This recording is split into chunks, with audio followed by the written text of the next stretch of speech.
I'm the chair of this selection panel.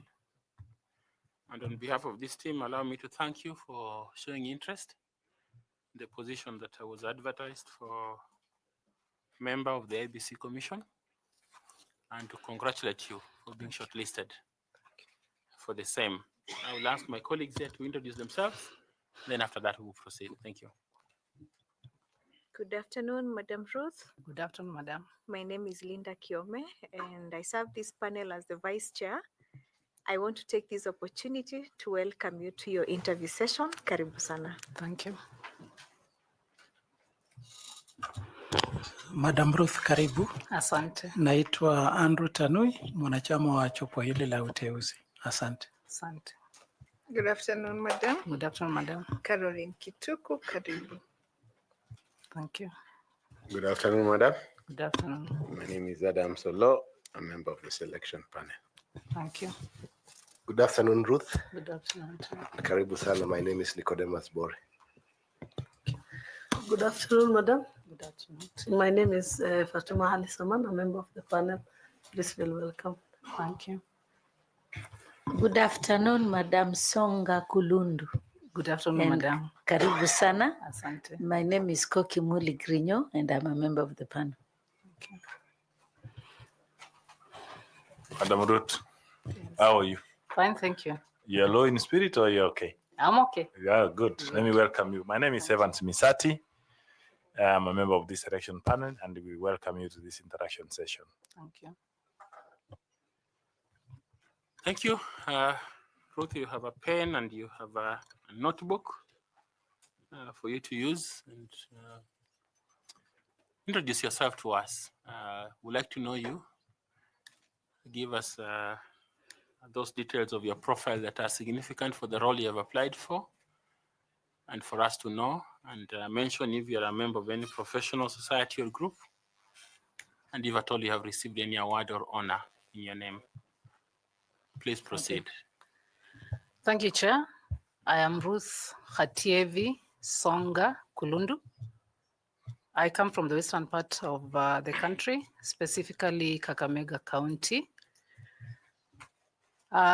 Education, I hold a master's degree, master's in business administration, strategic management from the University of Nairobi. I also hold BCom, rather Bachelor of Commerce degree from the same university.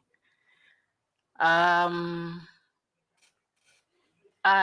am an associate member of Chartered Insurance Institute of London, ACI,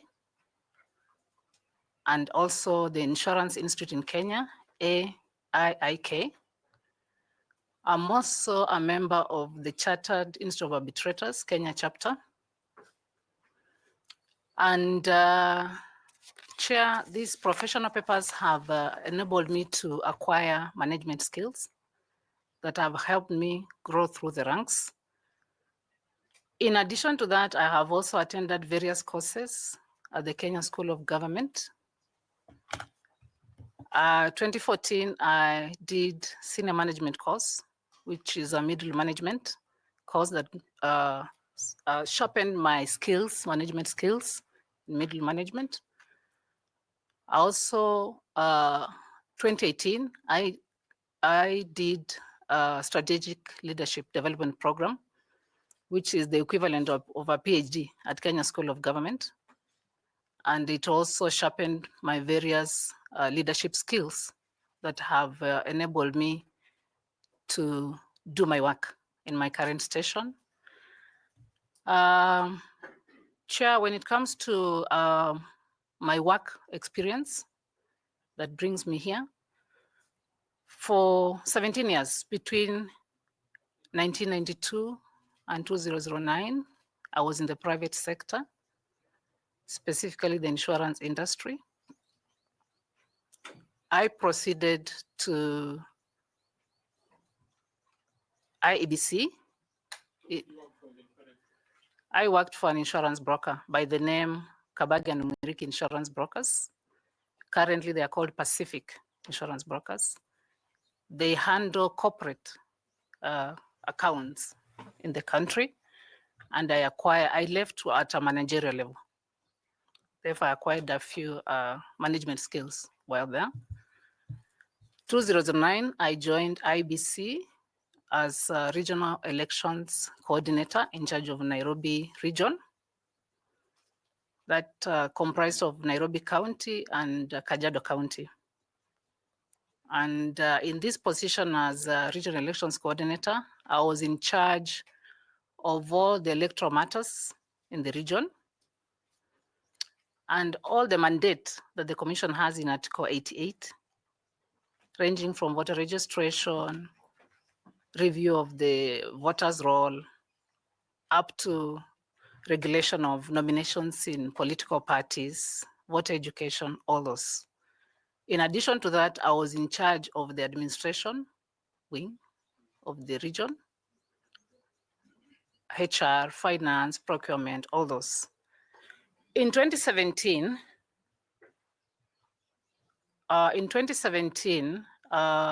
with the new dispensation of commissioners, they decided to devolve the regions or the commission into counties.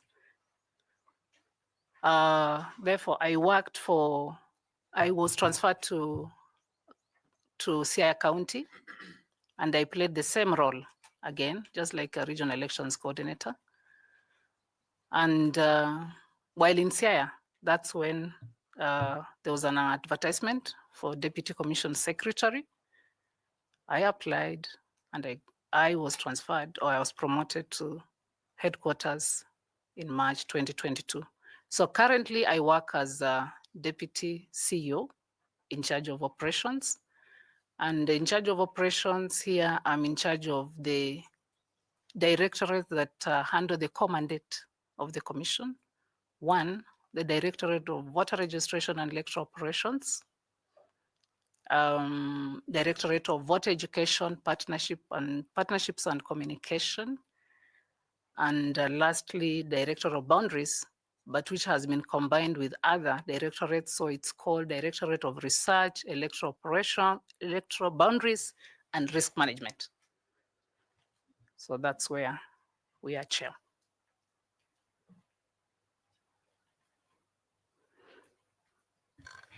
Risk management is not in support services. It is meant to be in support services, but the commissioners then thought it wise that it be domiciled there. So currently it's in the Director of Operations. Yes, in operations. Okay. Thank you. Okay, thank you. Linda, please. Thank you, Chairman. Madam Ruth, seeing that you already work at the IEBC, Yes. At the secretariat level, Yes. what difference will you bring to the commission on this other side of policy and strategic direction? Maybe during my introduction, I should have said that I bring to the election, to the plenary of commissioners, institutional memory. While the regional elections coordinator of Nairobi, there were by-elections that were left behind by the former ECK. And I handled various by-elections, including Stare constituency, Makadara constituency, 𝐒𝐨𝐵 constituency, and various ward level by-elections in Embakasi and Kasarani. So I bring... So was this under IEC or under ICK? And IEC then. And IEC, that was before 2010. Yeah, but after under 2010, we transited to IEBC. So even 2010, again, I handled the referendum. Yeah. 2013, I was transferred to Lower Eastern, Machakos, Kitui, and Makueni was my area. And while there again, I handled the general election very well, but a few by-elections again in Kibwezi West, and when Senator Kilonzo died, the Senatorial Makueni. So to me, I bring a lot of institutional memory to the plenary of commissioners, assuming I make it. Again, I'm bringing competence as far as leadership is concerned. I'm very good at decision making, very good in communication. I'm very good in negotiating for contracts or whatever it is. Again, when I arrived at headquarters as the DCS in charge of, or Deputy C in charge of operations, the first thing I handled was the audit of the register, register of voters, together with the vendor who had been given, KPMG. And the objective of that audit was that we needed to verify, the accuracy of the register, which we did. And the anomalies that came out, like those who had died after liaising with the other agencies, like the National Registration Bureau and Registrar of Births and Deaths, were able to actually highlight about 4,500 people who are dead in the register. So we're able to clean it. Any other like illegal transfers that had happened, maybe because we transited from Morphos system to Smartmatic, so we're able to actually bring the register to an accurate position. So for me, I bring to the plenary of commissioners a lot of experience and leadership skills. Yeah, thank you. Okay, what then are your personal attributes that are going to be a positive or a plus for the commission? Leadership skills here that I have, Madam, decision making. While in Siaya between 2017 and 2022, specifically in the year of 2017, the campaigns were very, very bad. And the head of the county, who is the county commissioner, and is usually the head of security, we communicated and I liaised with him, with her, it was a lady. And to me, I was of the opinion that we stop the campaigns in the county, but she was not of the view. But when it escalated, I informed my bosses at headquarters. And one morning, because they were burning effigies all over town and even in the outskirts, just called the media and told them, look, I think we need to stop the campaigns for some time, which I did. And actually it saved people in the county because it was almost nearing fighting and killing each other. Thank you. So I make decisions on my feet. Okay. Yeah. And of course, thereafter, I informed my bosses what had happened. Any other personal attributes? Honesty, just to highlight. Yeah, integrity. I do things above board. And I'm very honest. Don't go deep into it, just a highlight of your personal attributes. Okay, negotiating skills. Yes, thank you. Communication skills, coaching skills. I coach my juniors, the people I work with, very well, so that the next time there is such a work, I can be able to delegate, not necessarily doing it myself. Are you a team player or a team leader? I'm a team player. Okay. Thank you. Thank you so much, Madam. I wish you all the best. Thank you, Chairman. Thank you. We ask Carol to also ask a question. Please, Carol. Thank you, Chair. Madam, I would like us to talk about the appointments of the commissioners at IBC, and there have been recommendations that there is need to stagger the recruitment of IBC commissioners.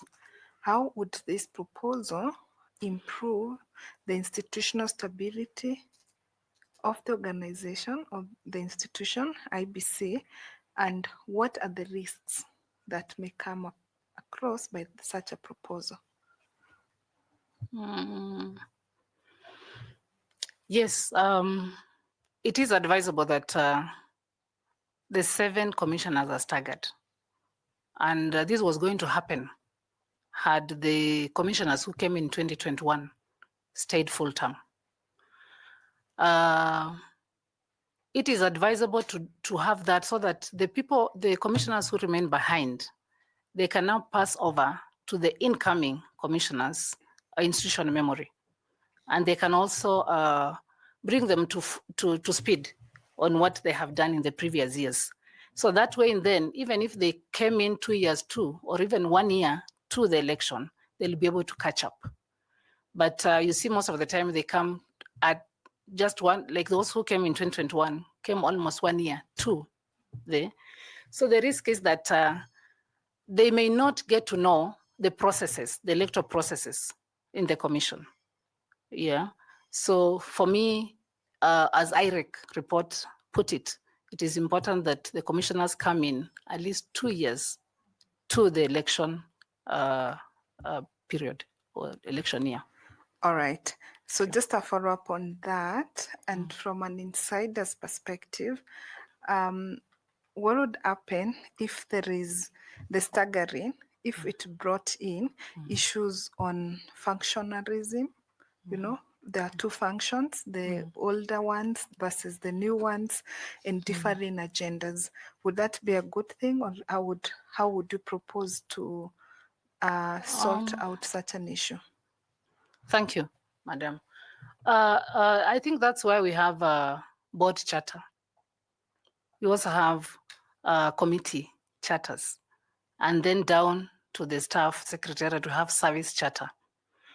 So for me, if let's say the old commissioners followed the charter and respected their colleagues, I don't find any problem there. But the way it has happened before, in the 3 regimes I have experienced, the older commissioners feel they're better placed than the new ones. But for me, if we were to go by even Chapter 6 of the Constitution, we just need to handle our offices honorably and with respect. So if there is respect between the commissioners, among the commissioners, that should not happen. And maybe starting with us, given that I'm an insider and I hold my office with high regard, that will not happen during my time. Thank you very much. I wish you well. Thank you, Chair. Thank you. I invite Koki Muli to ask some questions, please, Koki. Thank you very much, Chair. Madam Kulundu, you are one of the, since you are in charge of operations and everything, I'll not ask you any question in that area. What I want to ask you something else on at a different level. You are one of the longest serving and most experienced person since ECK all the way to current, and you have seen it all, we say, in terms of senior management and commission. There are some key policy issues like how we conduct elections in Kenya. And one of them is beyond what my colleague has just asked you. There is a proposal that one of the ways in which we can perhaps make elections more efficient and more effective is to stagger the elections so that we have maybe the presidential elections alone, and then 2 elections separately, and the third. Is it possible to do that without costing the country colossal sums of money? If you can handle that and just look at cost-saving activities or approaches or mechanisms that we can have in IEBC. Okay, thank you, Madam. Actually, I was to bring it up later because, thank you. You realize that our election officials get fatigued. And that's how we get irregularities in our elections. Remember 2013, when we were taken back by the Supreme Court? 2017, we were taken back by the Supreme Court again because our officers are usually fatigued. Remember, we start training them 14 days towards the election day. And as we near the election day, 3 days to the election day, they are permanently in our compounds, in our offices. The 3rd day to the election day, they have to go and map the polling stations. And if they're lucky, they go back home. If they find that the station is not good, they have to stay there and make sure it's good. The 2nd day to the election day, they have to actually go to the returning officer's place, pick the materials. I'm just trying to explain why I need because that. we don't have much time. I would like you to tell us the benefits. Okay. And whether it will be reasonably less costly to actually have the staggered elections. First, the benefits or the advantages. The advantage is that if we stagger, I'm assuming that we are going to stagger in such a way that we start with the county elections. That is governor, senator, senate, countyman, representative, and MCA. One day, I would suggest that 2 weeks thereafter, we now do the national one, that member of National Assembly and president of the country. That way, we'll avoid fatigue of our election officers. 2, we'll even will not need to train the same election officers. So that will be a benefit to us because it will be hardly 1 week, 2 weeks, 2. So we use the same election officers to handle that election, and it will be good, and we'll avoid irregularities and forgetfulness and mixing up results and all that. So to me, it will work out well for this. Can we acquire all the materials at once and then stagger the elections in 2 weeks, 2 weeks, or 1 month, 1 month? So that then I'm looking at the cost effectiveness, because one of the questions that people raise when you suggest staggering elections is the cost of staggering elections. So I want you to address yourself to that. Yes, it can work, madam, in that, remember, our warehouses are guarded 24/7 once the election period starts. So if the materials are taken at once, we are assured of security. During election, we have ISAP, Electoral Security Assistance Program, with the National Police. So we are guaranteed of those materials being safe. So I think that can work and even save us cost in that particular area. Thank you. Thank you very much, Madam Kulundu, and I wish you all the best. Thank you. Thank you, Chair. Thank you. I want to invite FCPA Tanui to ask some questions, please. FCPA. Thank you, Chair. Madam Kulundu, Yes. you know, we had your colleague here a few days ago, Deputy CEO in charge of support, and your CEO also. And I'm realizing the 3 of you at the top level of the Secretariat, you have similar qualifications. Yes. Is there a uniqueness about this qualification that the 3 of you have similar qualifications? Yeah, actually, the 3 of us went to the same campus, the University of Nairobi. That's Lower Kabete campus. And in there, we are taught how to lead, how to manage teams. So it maybe the interviewing panel found it fit to get people who are really good in management and leadership to do it. And we happen to have been the 3 of us. Thank you. I'm a vice chancellor and you've just marketed another school. Come again, Chair. I'm saying you are just marketing another school and I'm seated here. All right. I also associate myself with that. So let's move on. Now, you are an internal person. Yes. And Chair, I will indulge her for a while. Yeah. The second schedule of the IEBC Act has provided for the conduct of business and regulation of affairs of the Commission. how the commission should handle its affairs. I want you to tell us, what does the law provide in the conducting of business affairs of the commission, and what is the practice at IEBC?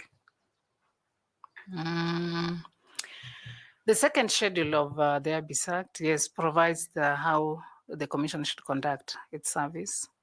And of course here, Chair, we have 7 commissioners. I'm assuming they are full house, 7 commissioners and the secretary to the commission. How they conduct their affairs is this. Allow me to start from the bottom. Is that if there's any policy, because their role is to oversight policy making and give us strategic direction of the commission. Directors or directorates come up with policies, what needs to be changed, pass over to management, which is headed by now the CEO.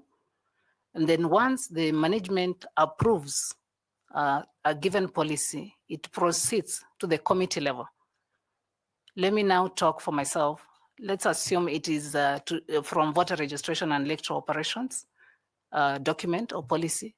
Then it proceeds to the Committee of Electoral Operations and Boundaries Committee. Once it is approved, then the commissioner in charge of that committee takes that policy now to plenary of commissioners. Then he presents or he calls the technical person, the director could be, or the deputy commission secretary in charge of that directorate, to present to the commissioners. And then the commissioners will look through it, listen, and then make a decision and approve it. Let me give an example. No, that's okay. So who is the chair of that plenary? The chairman. Who is the secretary? The secretary is the CEO. For the plenary? For the plenary. And who is the secretary of the committees? The directors. The directors? Yes.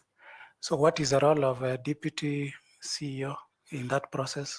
The role of deputy CEO is to coordinate the directorates. All right? Yeah. Like, for example, the 3 directorates that I had, I'm supposed to cooperate them on behalf of the CEO,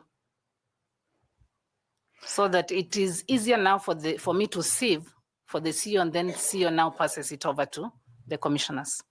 Yeah. At what point does the deputy CEO become the secretary of the plenary? Not at any point. It is the CEO who may ask one of the deputies to come to the plenary to assist him. Yes. Okay. Yes.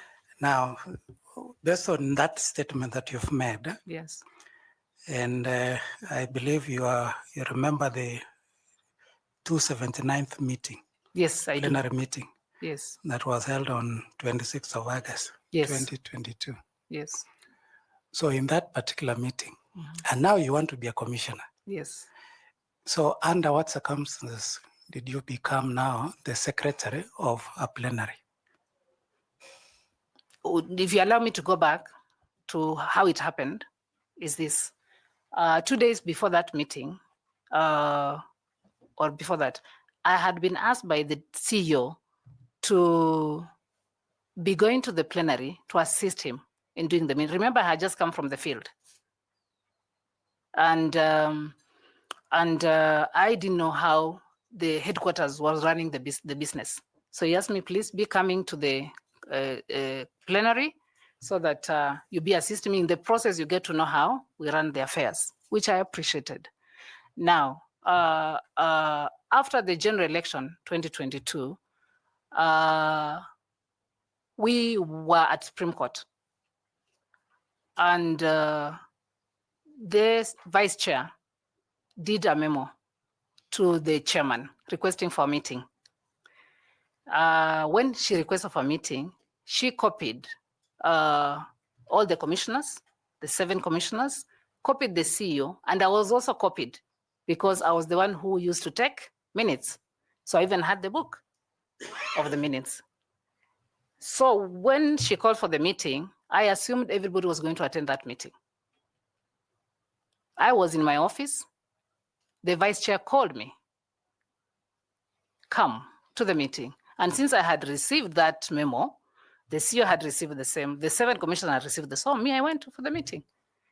When I went for the meeting, I found the 4 commissioners. Now, hold on there. Yes. So who takes the minutes? Because we are looking at the governance, and here we are looking at the governance of the commission. So you tell us you normally take the minutes, not the secretary to the commission. And that is why I was asking the practice. So who takes the minutes of the commission? Technically, it's supposed to be the CEO. But the CEO can request one of the staff, not necessarily even the DCS or the deputy So when CEO. you are taking the minutes, are you the secretary of the commission? No. So you are merely taking minutes. Taking minutes. And at the end of the day, who will own the minutes for purposes of second schedule? In fact, it says the secretary shall be the secretary at all meetings of the commission. So can you go and take minutes without instructions of the substantive secretary? What I'm saying here, sir, is that I had been taking minutes from April 2022, and that was September 2022. So I was the one who was taking the minutes on behalf of the CEO. So I didn't find anything wrong. But if you were to look at the minutes, I don't know whether you have a copy there. I didn't sign them. Neither did I put my name. I didn't sign them. Yeah, because I knew they would go, still the CEO will do it, not myself. Then why would the CEO say that you usurped his powers if that has been the practice? I don't know that, because that matter went to the High Court, and the case was determined in my favor.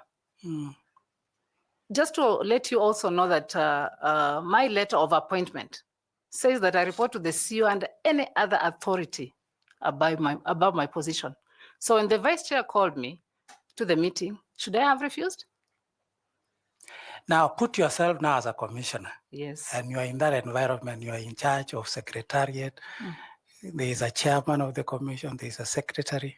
How would you want your officers to report to you as a commissioner at IEBC in terms of governance and in terms of protocol, authority?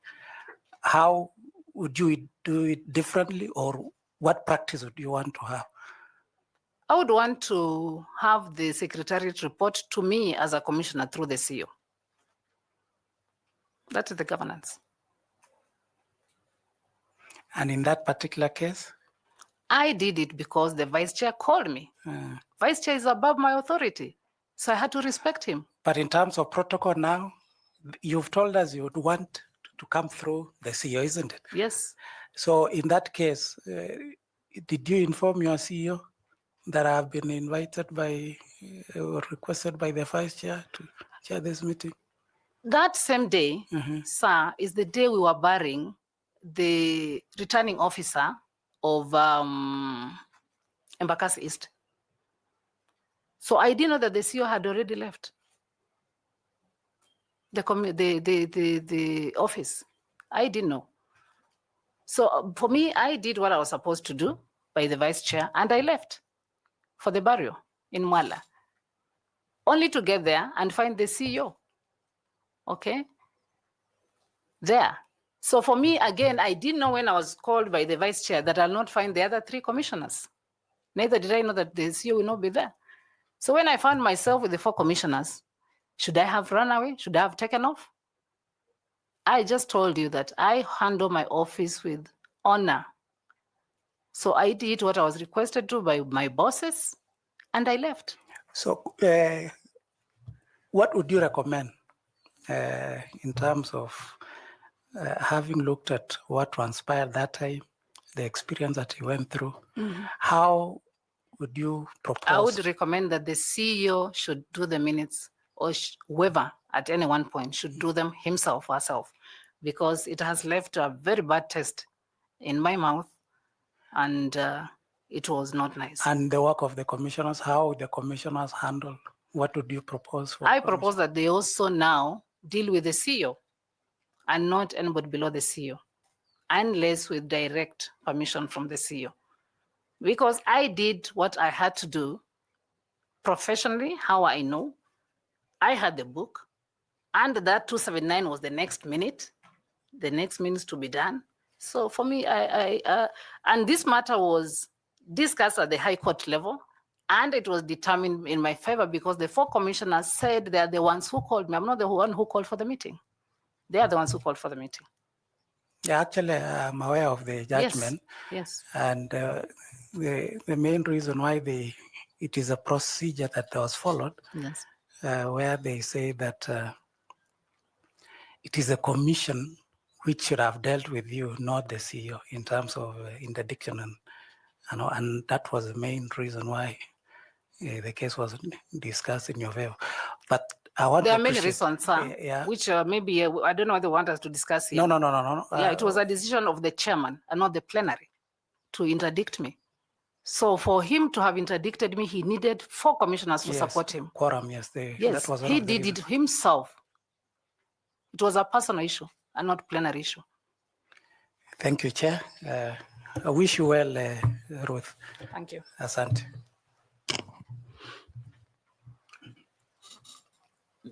Just to, so that you know that you are here Yes. for interview. Yes. Not interrogation. Yes. So relax. Yeah. Thank you. Yeah. Madam Koki, please continue. Oh, it's Msati. Madam Ruth, Yes. now this is, I'm sorry that this thing has left a bad taste in your mouth, but we have to get on as a country. Yes, you have to move on. As a country, we have to move on. Now, this started because of the group dynamics. Exactly. You agree with me? Yes. Now, if you are given an opportunity, and in the group dynamics, you have yourself mentioned that the whole one, naturally, when the new ones come, there's that formation and other things. If you are given an opportunity and you are an IEBC commissioner, Yes. how would you ensure or rather protect your fellow commissioners from your fellow secretariat who might feel that these are newcomers? We know everything. We have been here for 15 years. Now, what is it that they're now bringing? So that we avoid the same things that happened. So as we are moving, we are now, as I mentioned earlier to you, is that this is an interactive session. It's not an interrogation or whatever.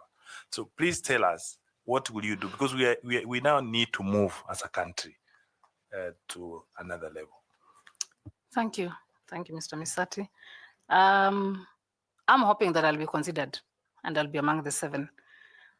And should I be among the 7, I'll advise my fellow commissioners to act like commissioners, to respect ourselves, respect our offices, and not to cross over as commissioners and start behaving as though we are secretariat. Because that's what has happened before. You find a commissioner actually working and dealing as though he's a part of secretariat. At the same time, I would encourage the CEO to be on the side of the secretariat.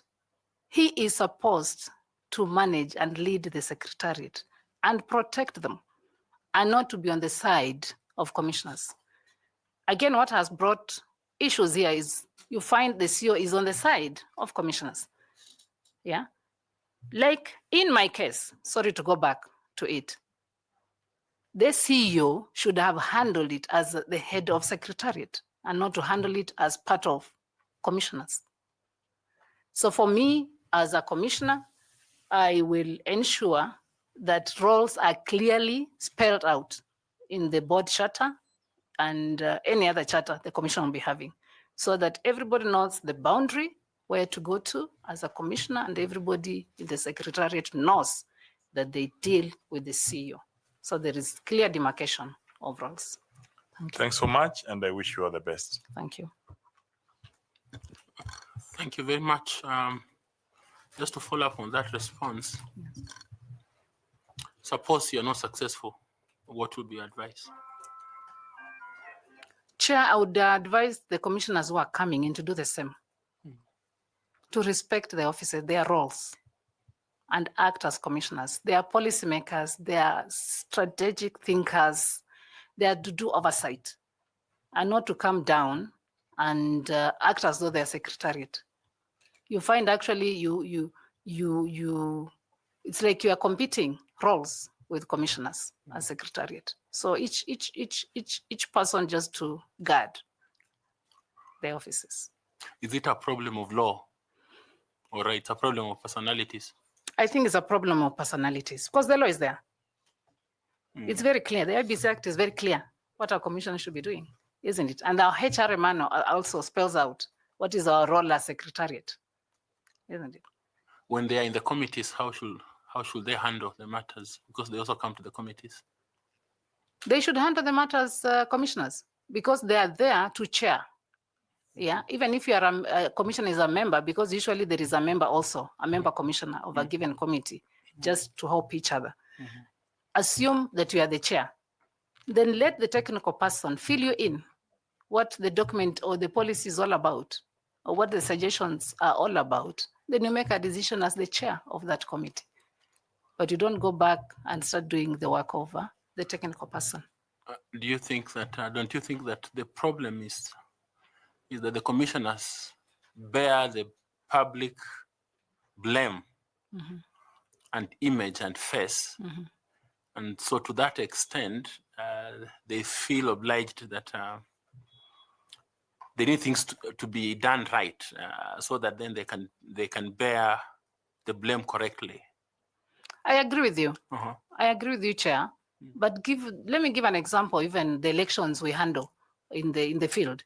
Let me give an example. Even Stare constituency, yeah, where the rubber meets the road. The election has been done very well, very well. So where does the commissioner come in? It has been done very well. So the technical person has handled it. So why should the commissioner come in? It only comes in when personalities arise, when interests come in. I'm interested in this matter, so I want to deal it with myself as a commissioner. Okay. But if you have to deal with, don't you think that staff also may be interested in the matter? Very rarely. Okay. Very rarely. Okay. Because most of our staff, as Curricula said, we are professional staff at the commission. Commissioners also come as professionals. Like you, I mean, you become a commissioner and you're a professional. So you don't throw away your tag as a professional. Yeah, I'll have the advantage of working as a commissioner and a professional in the commission. Okay. Fatuma Saman, please. Like the attitude. Madam Ruth. Yes. Thank you for the good work you've been doing over the years. Yes. And I pray you're successful. Thank you. Does the IEBC have a stakeholder engagement strategy as we speak? Yes, it does. It does. Yes. Now, in this strategy, how have you entrenched the principles of stakeholder engagement like transparency, accountability, inclusion, and participation? These four major principles. Thank you, Madam. We have an inclusion policy in the Commission in our Directorate of Voter Education. And we do it in such a way that Article 100, where we have representation of the SIGs, is done very well. We have an inclusion policy on women. We have an inclusion policy on the people with disabilities. We have an inclusion policy with the youth. What we are still struggling to come up with is for the marginalized and minorities. So we have those policies in place. And whenever we have an activity and we have the funds to go to the ground, we are able, like now, before we start voter registration, we go to the ground and include all of them. Of course, we put also the state actors in the meetings, and also non-state actors. We invite them, But we realized that women and rather PWDs preferred being handled alone. So we include them in the main meeting, let's say even at the national level or at the county level, but still we call them aside in their own meetings. Even the youth, they prefer being also tackled alone. So we also invite them separately after we have already included them in the main meeting and come up with strategies on how we can now do the voter registration or the voter education, or if we are going to the elections, how we are going to go, or how we are going to support the women in the elections. We have that. Thank you. Yes, for transparency, Madam, we deal with our matters above the table. Like, for example, when it comes to what can I give as an example? Even the results. We do the results at the polling stations. Open policy. The agents are there. Everybody's there. So the transparency is there in what we are doing. Yeah, right at the polling station. So that even if the presiding officer rejected a given vote, the agent will be able to look at it and say no. And then they try to come to a conclusion and say what it is. So we are really transparent in our and it's scattered in the policy. Yes. You have a policy on transparency, Yes. openness. It involves, like now when you're talking of inclusion of women, actually it's actually included in the policy. Yes. Okay. That is there a particular vote in the budget meant for stakeholder engagement? Yes, we have. What's the Under reference? voter education. You know, voter education is just a block, but if you are to put it down. It is under voter education. It's under voter education. And So- actually it's one of the items that have over 4 billion for the coming 2027 So the general election. stakeholder engagement Yes. is based on voter education only. Voter education are the ones who involve, who bring together our stakeholders. So we use their vote to engage stakeholders. Even on other strategic matters. Yes. Okay. Yes, we use them. So unless maybe you're talking of procurement, where now we want to involve the stakeholder engagement, still will involve voter education together with the procurement directorate to carry out the voter education, yeah, to our given stakeholders. Okay, and do you have the principle of timelines when it comes to the electoral cycle? It's usually based on a timeline. Yes. And does the stakeholder engagement equivalently have a timeline?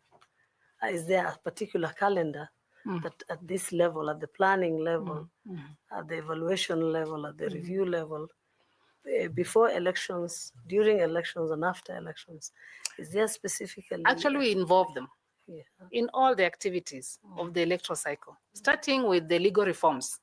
Yeah, let's assume we've done 2020 or 2022 election, a general election. So when we are doing legal reforms, we involve them. Yeah, like when we came up with IEBC reforms, IEBC Act reforms, I think political parties were involved. We called CSOs and they put in their input. They gave us their input. We call us the judiciary. They give us their input. Again, if you go down now, go to voter registration, we actually do voter education for every activity, even the limitation of boundaries. We are hoping that we'll be given some time, yeah, or the advisory from Supreme Court will allow us to actually carry out the boundary delimitation. And if they do, we have already laid down the background. We'll go to them, we'll go to the stakeholders and present what we have, yeah. Once they agree, we come back and now do a draft. Still, even after the draft, we go back to them again. We agree with them, is this what we agreed? Then we come back and now and do the final report. So we involve our stakeholders at every stage, even when it comes to nominations, again, during the campaign period, we call them and tell them and communicate. Yeah, this is what we expect of you during the nominations. Then during the campaigns, then during the election day, then after the election day. This is what we expect. So we involve them at even including the post-evaluation. Yeah, we call all the stakeholders to now, we discuss with them and see how did we do, what did we do right, what did we do wrong. And when we produce the report, we publish and publicize it the same for them to go through it. And as a decision maker, I'm sure you've been able to listen to what was going on during these interviews and before. Yes. What reform or maybe what plans do you have now to do on the same stakeholder engagement? Is there anything you'll bring in new now if you are considered as a commissioner? Are there areas of reform? Are there areas you've identified gaps and you have creative solutions around? Yes, I would say maybe not really inventing the wheel, but just improving on what we have. Because we have done so much in voter education, only that we don't have the funds. We don't have the funds to do what we are supposed to do. People don't know our story out there because we don't have the funds. For me, as a commissioner, I would want, if I'm on board, we do it differently.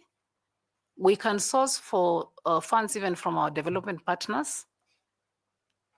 And I'm a very resourceful person when it comes to that. So that we can go out there in the media and tell our story at every activity we are undertaking. Yeah. In the commission, we have what you call AVU, Annual Voter Education Week, which we are supposed to do every year. But we are unable to do it because the funds are not there. So maybe as a commissioner, I'll reactivate it again so that in every county, every constituency, in 1 week, in a given year, we go out there and tell our story and tell them what we are doing and what we can improve on it.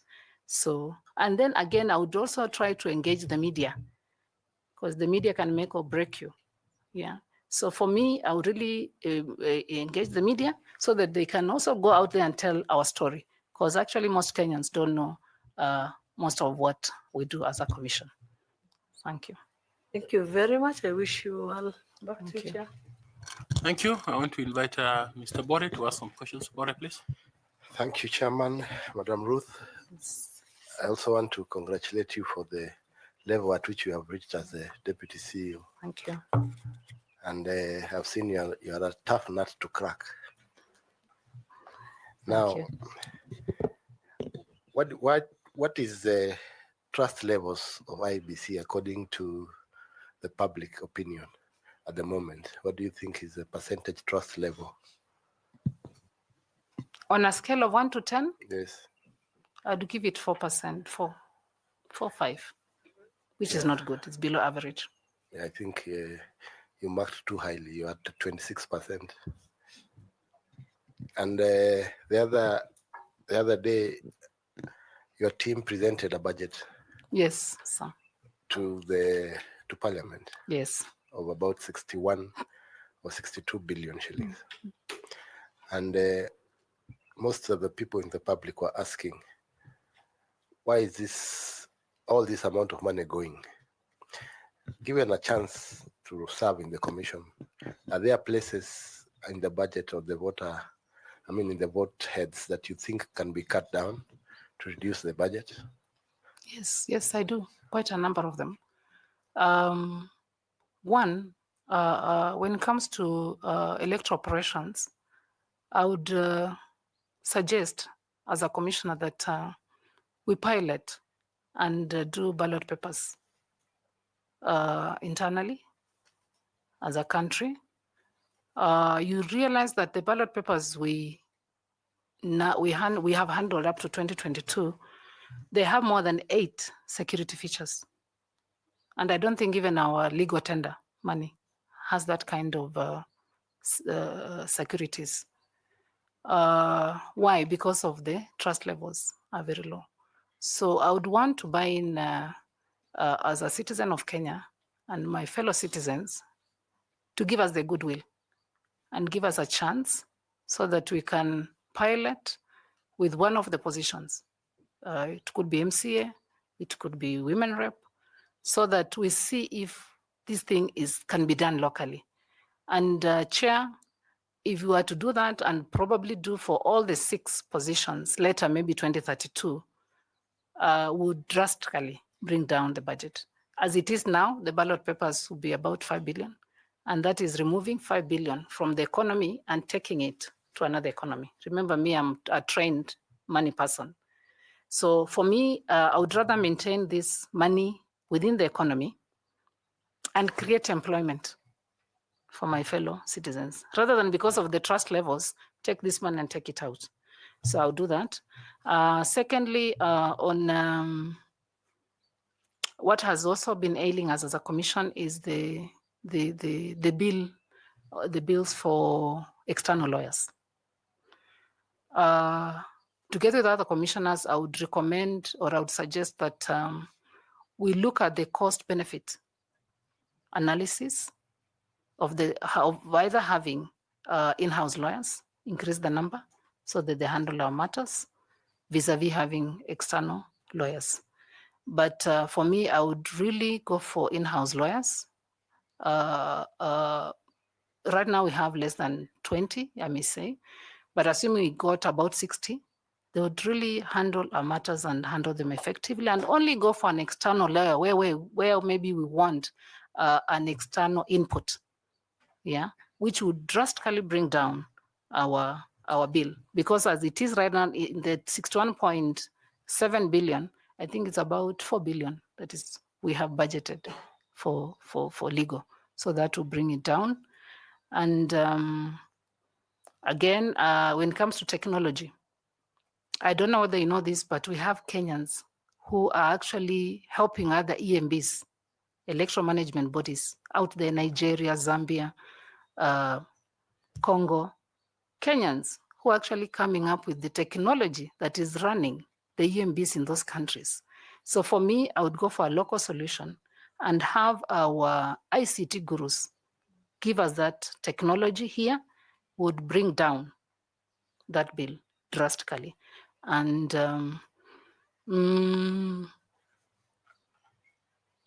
yeah, and then also if we were to actually operationalize the IEBC fund and have money at every activity, so that we don't get the money on 2026 and the elections are in 2027, it would also bring it down. Because now when we do it at the end, tail end, everybody knows we are desperate. So the prices shoot.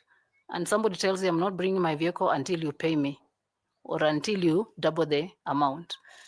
To me, that's what I do, among other.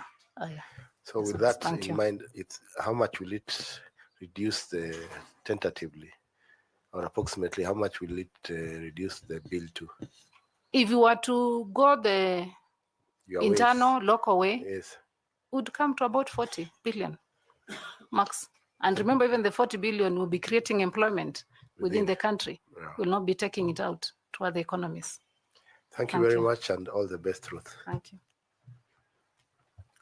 Okay, I invite our professor to ask some questions. Prof. Thank you, Chair. Madam Ruth Yes, Hatevi Songa. Yes.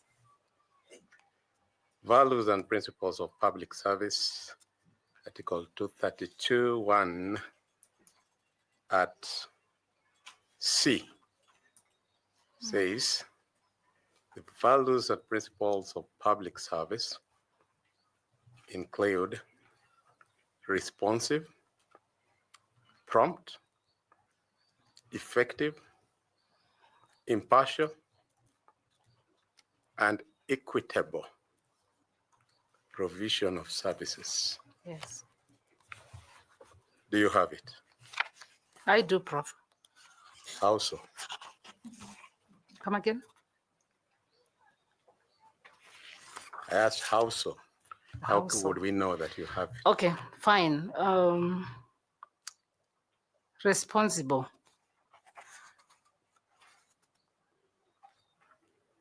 I am a responsible citizen of this country. And the reason why I developed a passion for electoral matters was 2007. effect of the general election 2007. And I thought what had happened ignited a spirit in me to want to make a difference to this country. And because of that, I tend to be very responsible in any matters I deal with. I'm very impartial when it comes to determining a matter. And when it comes to equitable, which is not sameness, but rather being fair. Again, when I'm dealing with the public, when I'm dealing even with the staff I work with, I ensure that whatever decisions I make are fair to them and not really unfair, not discriminative. Yeah, that's what I'm saying. Are you responsive and prompt? Yes, I meet my deadlines. I do. When we changed your date to appear, Yes. are you responsive? Yes, I was. And that's why I'm here, Prof. I was to come in at 3:50 p.m. And you are asked to? To come in at 2:30. Thank you. Would you say, based Yes. on the questions that have been raised before, Yes.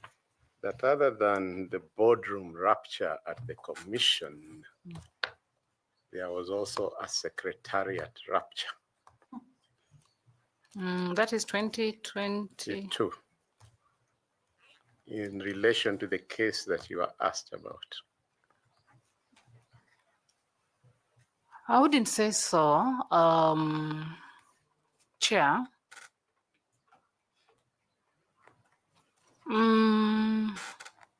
I don't know what you mean by that, Prof. What I mean is Yes. that by your own words and by the questions that were put to you, Yes.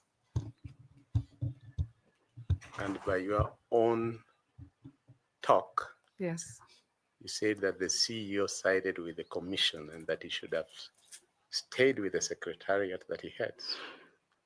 Maybe that is what I implied.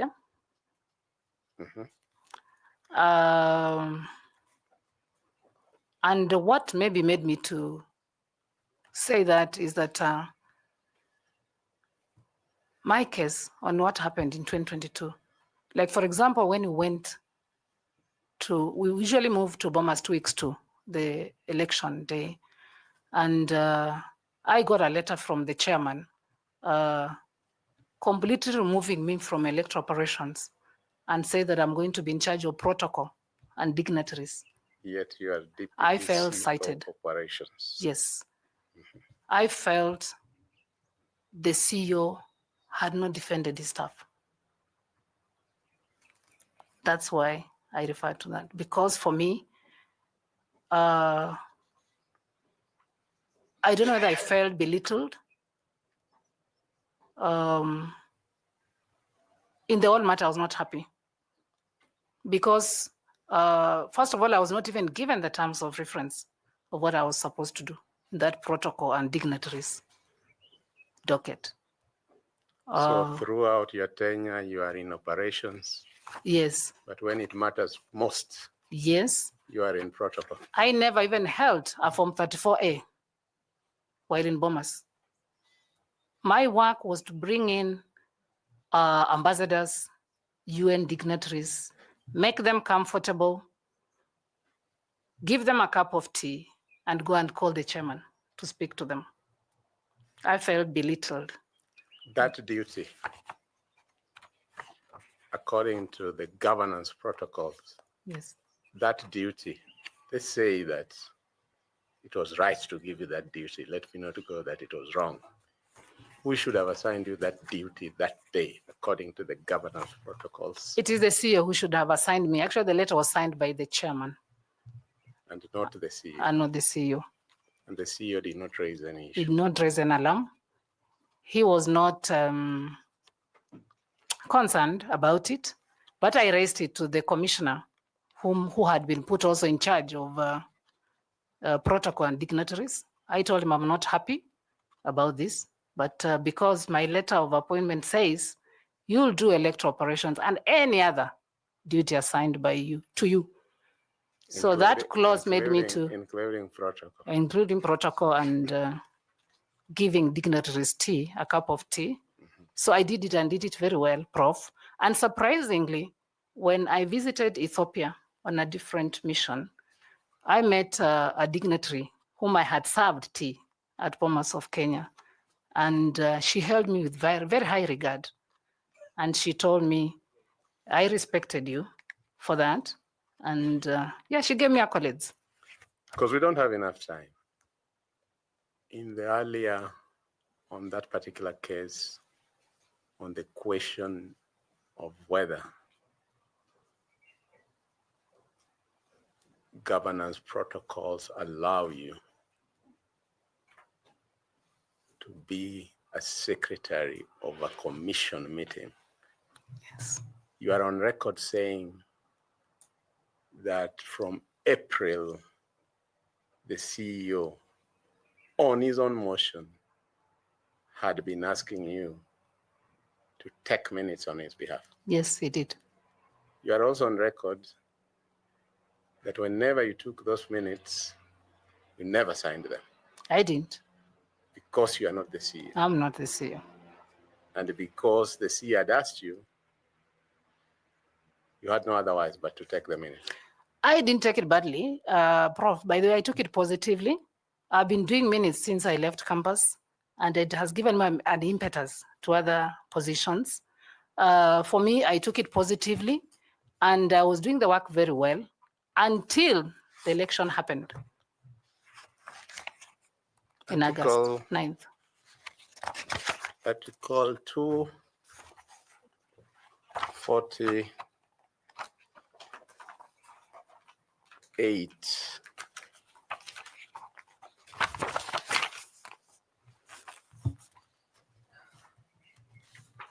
No, Article 250 at 12,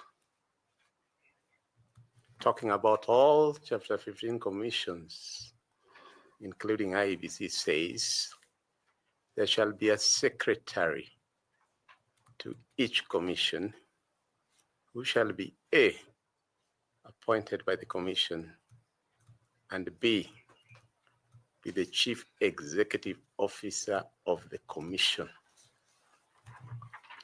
Yes, sir. Plain reading. The CEO is the secretary to the commission. Yes, sir. Is not the secretary to the chairman of the commission. Plain reading. So when you go on record and say that the chairman, God rest his soul, was indicting you for taking minutes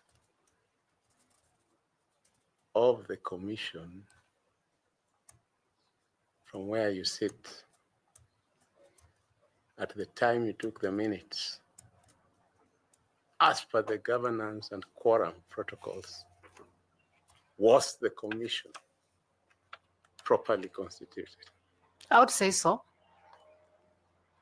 Is there any time that either you or the CEO has taken minutes with the vice chair chairing? No. Yes, there's a time I was actually taking the minutes and chairman was called into another meeting. So he left the vice chair to chair the meeting. But it is still me, it was I who was still taking the minutes for that plenary. So when you took minutes after you were summoned and you didn't know who was there, and the vice chair was there, and 4 commissioners were present, you at no point felt that you are insubordinating the CEO? No, Chair, because I felt the vice chair requested me to take the minutes, and there were 4 out of 7. Really, for me, I felt they were quorum. And 250.12 says secretary to the commission. And the commission is the commissioners as quoted. I agree with you. I agree with you. Lastly, you are indicted. The court vindicated you. Yes, it did. How is the working relationship with the CEO? The person who mentored me when I was young, at that Kabagi and Murigi insurance brokers, taught me various things. I usually separate myself from work. So relationship does not affect my work. I've been dealing with the CEO very well. I would say that our relationship is good as far as work is concerned. So for me, when it comes to personalities, I don't really, doesn't matter for me, because having been in private sector, it is what you are doing, your work, that puts food on your table. So for me, as far as work relationship is concerned, it's good with my boss. If you are to be a commissioner, it will continue. You wouldn't say, no, I'm the commissioner. No. You are the CEO. No. I wouldn't. Lastly, for our benefit, what's the distinction between the leadership role of IEBC commissioners and the management role of the secretariat, and how should this shape internal working relationships? The distinction is that commissioners are policymakers of the commission. They are the ones who provide strategic direction for the commission, and they do the oversight. And the secretariat are the technical people who now implement what the commissioners decide. So for me, commissioners are the policymakers and secretariat are the implementers of the policy. So that distinction is very clear, and work should go on smoothly at any one point. Thank you, Chair. Thank you very much. Prof, do you have sure. 2 last questions? I'm sure because of your long working in IEBC, I wouldn't be wrong to call you an election expert. Say so. Who must really have the history of elections in this country. I do. IPPG 1997. What were the total number of commissioners and why? There were 22. And there had to be that many because I think each political party presented a representative to represent them at the commission level. Okay. Which 2 African countries experienced the 1994 genocide? Rwanda and Congo. Thank you, Chair. Thank you very much, Madam Ruth. We are grateful for your time and for the interaction we have had. Extremely educative for us, and we are grateful to you. Thank you for accepting to come earlier than you had been scheduled. We want to allow you, if you have any comment to make finally or a question, then we will release you. Thank you, Chair, for giving me this opportunity, and also for considering my other colleagues, because before I think we have not been considered, and we felt that we are professionals. We have the experience, 15 years. Now I'm doing my 16th year. We should be considered. So thank you very much, and we look forward. I look forward that you give me a chance to serve this country in a different capacity, that I can showcase my leadership skills. Thank you.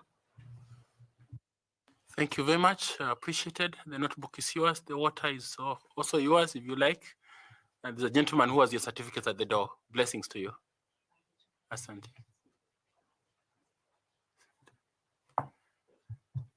Okay. Media tumemaliza. Tunashukuru. It's Easter time. We want to wish you a wonderful Easter weekend. Those of you who go to church, find some time to worship. And keep safe so that we can see you on Tuesday at 8:30. Thank you very much.